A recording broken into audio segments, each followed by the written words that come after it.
మొన్న ఊరు పేరు లేని ఉర్సా, నిన్న రహేజా లూలు, ఈ రోజు ఆర్ఎంజెడ్ కార్పొరేషన్ రియల్ ఎస్టేట్ కంపెనీకి 99 పైసలకే మళ్లీ ఎకరాలు కట్టుపెట్టేటటువంటి ప్లాన్ గీశాడు మన మంత్రివర్యులు లోకేష్ గారు. నిజంగా చంద్రబాబు నాయుడు గారికి, లోకేష్ గారికి ఆంధ్ర రాష్ట్ర ప్రజలు, ఆంధ్రప్రదేశ్ ఎంత లోకువగా కనపడతా ఉన్నారంటే ఇది ఆంధ్రప్రదేశ్ ప్రజల తలరాతగా భావిస్తా ఉన్నాం నిజంగా. ఎందుకంటే ఈ ఆర్ఎంజెడ్ కంపెనీ హిస్టరీ ఏంటి అని సర్చ్ చేస్తే ఈ కంపెనీ 500 నుంచి 1000 మంది స్టాఫ్ కలిగినటువంటి కంపెనీ. అలాగే టర్న్ ఓవర్ సంవత్సరానికి 500 కోట్లు. మరి ఈ మహానుభావుడు ఏం చెప్తున్నాడు?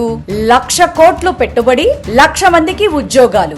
ఏ బేసిస్ మీద, ఏ విధంగా ఇస్తారు? ప్రజల్ని ఎంత వెర్రివాళ్ళని చేసి ఆడుకుంటున్నారంటే తండ్రి కొడుకులిద్దరూ. నిజంగా నా భూతో నా భవిష్యత్. ఆంధ్ర రాష్ట్ర యువత ఆలోచించండి. ఎందుకంటే ఈ 5 ఏళ్లలో మీకు 20 లక్షల ఉద్యోగాలు లేకపోతే భృతి ఇస్తానని జేబులు నింపుకునే ప్రయత్నం చేస్తున్నారు తండ్రి కొడుకులిద్దరు. మీకు చేస్తున్నటువంటి అన్యాయం గురించి మేల్కోవలసినటువంటి పరిస్థితి, ఆలోచించాల్సినటువంటి పరిస్థితి మీకు ఉంది. దీన్ని మీరు చాలా బాగా గుర్తు పెట్టుకొని 29లో కూప పగిలిపోయేటటువంటి సమాధానం ఈ కూటమి సర్కార్కి, చంద్రబాబు నాయుడు గారికి చెప్పి తీరాలి అని చెప్పని తెలియజేస్తుంది.